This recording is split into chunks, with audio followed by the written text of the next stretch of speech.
Madame Fola was known in the city of Agalu as a miracle worker with her needle and thread. People lined up every day, waiting for her to create the perfect dresses for weddings, parties, and other functions. It was not just that she made beautiful designs. She made rare designs that no one had ever seen in the world, and she was the fastest tailor they had ever seen. A dress that took other tailors weeks or even months, Madame Fola completed in just 1 hour. Yes, you heard that right, 1 hour. You would come into her shop, she would take your measurements, and by the time you returned, your outfit with a rare design that no one else has was ready for you, or sometimes you could sit there and wait while she sews your clothes. No one asked any questions because they were getting what no one else could give them. But there was one rule. You must never under any circumstance try on your clothes in her shop. Madame Fola's tailoring shop stood at the edge of a bustling market. Her reputation was legendary. People traveled from far and wide to have her create custom dresses that were unlike anything they had ever worn before. It wasn't just her designs that drew people in. It was her speed. Madame Fola could do it within an hour. Her designs were magical. Her ability to create clothes that fit perfectly was unbelievable, and she would deliver your dress the same day. But as impressive as her work was, there was one rule that you could never break. No trying on clothes in the shop. People accepted it without hesitation. They were too blinded by the convenience and beauty of her work.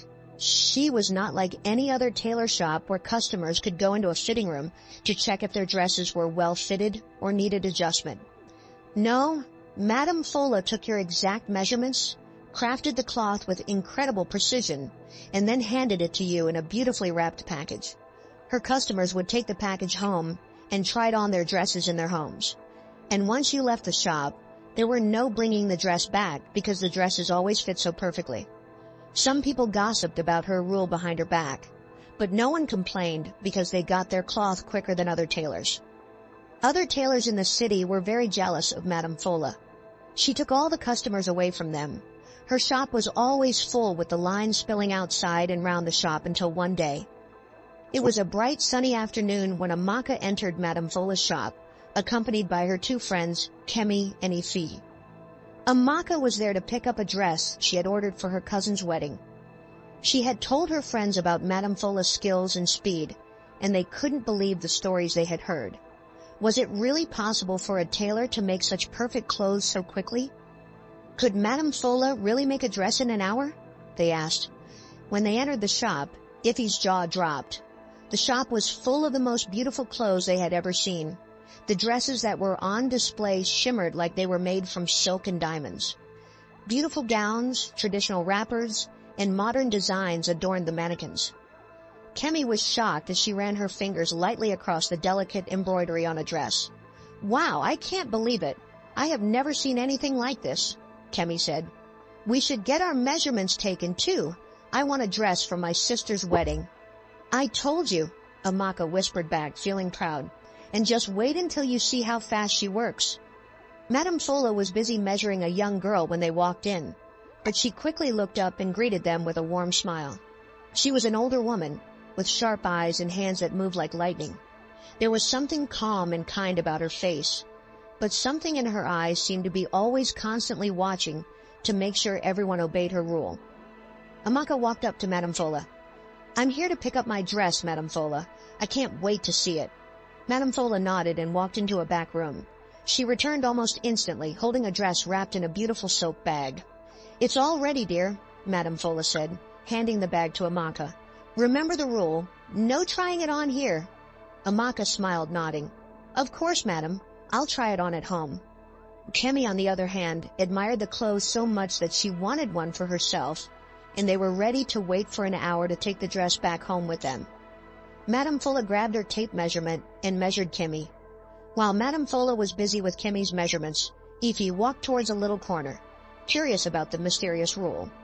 As Amaka and Kemi distracted Madame Fola, Ifi spotted a beautiful green beaded dress on a mannequin. "Oh my goodness, I love this. I think it will fit me very well," Ifi thought to herself. She wanted the dress, but she did not want to buy without trying on. As Kemi was admiring the dress, another customer who was beside her whispered, "Are you seriously going to try that on?" Her eyes wide. "You know the rule." I don't see why it's such a big deal, Ify replied, shrugging. It's just a dress. I'll try it on. If it fits, I will buy it. If not, I will then put it back. Nobody will even notice. Without thinking twice, Ify snuck into a corner between two mannequins where Madame Fola cannot see her, and she wore the dress on top of her own dress. But as soon as she put it on, something strange happened. A chill ran down her spine, and the energy in the room felt different immediately. Something was off. She froze and looked up to see if Madame Fola noticed the change in the room. Madame Fola felt a sharp pain shoot through her hands, and for a moment it felt like time had stopped. Her hands trembled uncontrollably. The measuring tape she was using on Femi fell from her fingers. Her instinct screamed that something terrible had happened. Slowly she looked up and turned her head toward the corner. When her eyes landed on Ify hiding between the mannequins, wearing the dress, everything inside Madame Fola screamed. "No! What have you done?" Madame Fola screamed. Her voice was filled with terror, and her once calm and composed face twisted into rage. She rushed toward Ify, her hands shaking so violently that she could barely keep her balance. Amaka and Kemi were shocked as Madame Fola charged toward Ify. She pushed everything and everyone out of her way. "What have you done?" Madame Fola screamed, pulling the dress off Ify's shoulders with trembling hands. You have finished me. You have ruined everything. Get out! You must leave. Get out! Now!" she screamed as she kicked all of them out of the shop, her body trembling and her voice cracking. Her voice echoed through the shop, sending shivers down everyone's spine. Amaka and Kemi stood numb, too shocked to move. Madame Fola had always been so calm and kind. They had never seen her so upset. With tears in her eyes, Madame Fola turned to them, her voice filled with pain. "You have to leave, all of you. Get out of my shop." The three friends left the shop, confused and shaken. Madame Fola's anger had left them speechless. They couldn't understand what had just happened.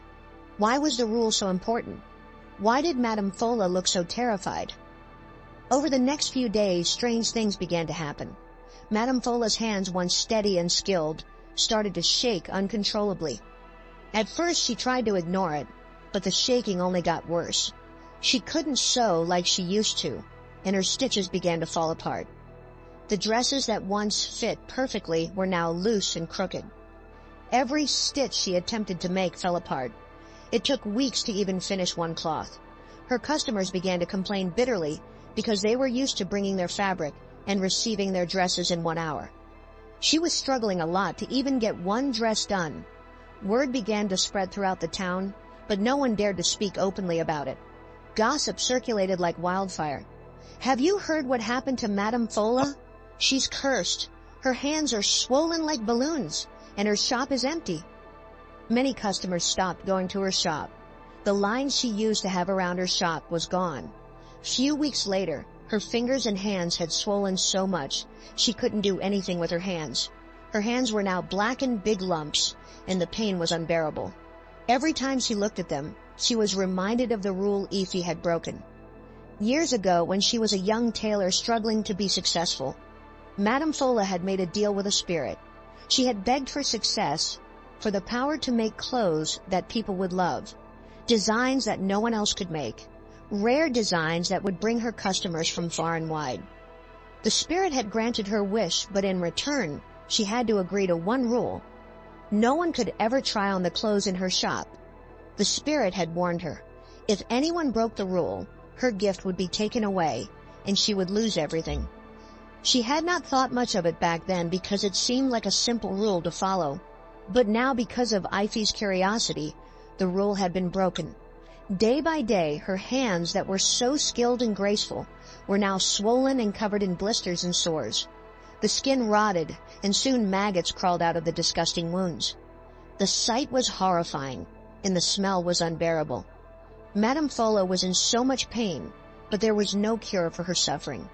Desperate and out of options, she went back to the man who had helped her gain the sewing powers in the first place. But there was no help for her.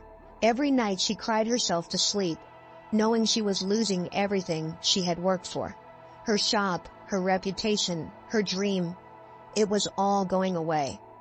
One evening, Amaka couldn't stand it anymore. She felt guilty for what had happened to Madame Fola. She knew it was Ify who had broken the rule, but she still felt responsible. She decided to visit Madame Fola, hoping to apologize. When she arrived at the shop, the door was unlocked, but the shop was empty. The beautiful dresses that had once filled the shelves were gone. The walls were empty, and the room felt cold and eerie. Amaka called for Madame Fola, her voice echoing in the silence. "Madame Fola, are you here?" She heard a faint sound from the back room and slowly walked toward it. When she opened the door, she gasped. Madame Fola was sitting on the floor, her hands covered in bandages. Her face was pale and tired. She looked up at Amaka, her eyes filled with sorrow. I came to say I'm sorry," Amaka whispered, her voice trembling. "I didn't mean for any of this to happen." Madame Fola shook her head with a sad smile on her face. "It's not your fault, child. It was bound to happen sooner or later. The spirit has come for what it gave to me." Amaka's heart ached as she looked at Madame Fola, a woman who had once been so strong and proud, now reduced to this. She wanted to help, but she didn't know how. Madame Fola became a recluse, hiding in her shop, away from the prying eyes of the people. She knew there was no escaping her fate. The spirit had given her a gift, but she had failed to protect it. A month later, Amaka couldn't stop thinking about Madame Fola. Every time she looked at the beautiful dress she had picked up that day, her mind wandered back to the woman who had made it. Madame Fola had been kind and talented, and her downfall weighed heavily on Amaka's heart. She couldn't shake the image of Madame Fola's swollen, painful hands and the despair she had seen in her eyes. No one else had come to visit her or check on her, and Amaka realized that if anyone was going to help, it had to be her. So after gathering some strength herself, she went back to Madame Fola's shop and gently knocked on her door. "Madame Fola, it's me, Amaka. Please let me in," she said softly. After a long pause, she heard shuffling footsteps approaching. Madame Fola opened the door, her eyes swollen from tears, her face pale and worn. She was clearly too weak to stand on her own. Without another word, Amaka stepped in, carefully helping her to sit down. She could see Madame Fola's hands wrapped in cloth but still visibly swollen and covered in sores that hadn't started to heal. "You can't go on like this, Ma. We're going to get you help," Amaka said firmly, holding her hand. With Madame Fola barely able to resist, Amaka gently helped her up, and they took a taxi to the nearest hospital. When they arrived, the doctors were stunned by the sight of her inflamed, damaged hands. They examined her carefully, whispering among themselves. This level of swelling and sores was something they had rarely seen, and it made them wonder if something deeper was going on. "What could have caused this?" one of the doctors murmured, as they began to treat the sores with the strongest ointments and medications they had. Despite their best efforts, Madame Fola's hands didn't respond quickly to the treatments. Days passed, but the wounds remained stubbornly unhealed, as though an invisible weight kept them from improving. Feeling helpless but determined, Amaka decided it was time to bring in more than just medical support. She knew Madame Fola had always been deeply spiritual, so she reached out to a few pastors she knew from her church, explaining the situation to them. They agreed to come and pray for Madame Fola. The pastors arrived at Madame Fola's room early the next morning, anointing oil. They began to pray fervently over her, seeking to break any curse that might have been cast upon her. Every day, Amaka sat with Madame Fola through every session of prayer and treatment, encouraging her to stay strong. The pastors prayed over her hands, her heart, and her mind, lifting her spirit each time they spoke. They even prayed over the entire shop, moving from room to room, blessing each corner to get rid of any lingering darkness. The praying continued for days, with Amaka staying close, giving comfort and reassurance. Slowly, the swelling in Madame Fola's hands began to decrease, and the sores started to close up. The doctors, witnessing the surprising recovery, were so surprised. They knew it was a miracle, and Madame Fola herself was very surprised to see her hands gradually returning to normal. For the first time in weeks, she could move her fingers without pain, and the sores had almost completely faded. The curse had finally been lifted, and Madame Fola's health was restored. Once she was fully healed, Amaka gently suggested that it might be time for Madame Fola to reopen her tailor shop. "Amaka, I don't know," Madame Fola hesitated, looking away. After everything that's happened, I doubt anyone would want to come back. People are probably too afraid or angry to step foot in that place again. Amaka understood her fear, but she wasn't ready to give up on the shop that had been a part of their lives for so long. "Let me help you," Amaka urged, placing a hand on Madame Fulla's shoulder. "We can make a fresh start. I'll stand in as the new owner, and you can work alongside me. We will show people that the shop is safe, that the rules are gone. They can try on their clothes in the shop." Madame Fulla still looked unsure, but Amaka's persistence gave her some courage. They decided to go back to the shop together, with Amaka ready to take charge and bring back their old customers. Amaka reached out to her two close friends, Ify and Kemi, explaining the plan and asking for their help. Both women were more than willing to pitch in. For the first few weeks, Amaka, Ify, and Kemi worked tirelessly to convince people to return to the shop. They assured everyone that Madame Fulla was doing well, that no harm would come to anyone who visited the shop, and that the old rules were gone for good. The shop was open and welcoming, with a new look and a no rules.